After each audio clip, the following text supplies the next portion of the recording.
Hey everyone, welcome back to our channel. Today I'm going to show you how to enable dark mode in YouTube. So without further ado, let's get started. So first we will go to open our Chrome browser, and here we will get the YouTube options. Click on that. But if you don't able to find out YouTube over there, you can search over here YouTube and click enter. And here is also YouTube is opened. So I just want to close it for right now.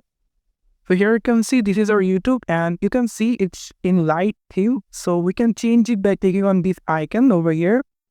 And after that, here we will get the option called appearance. If you click on appearance, you get three options. One is use device theme, and one is dark theme, and third is light theme.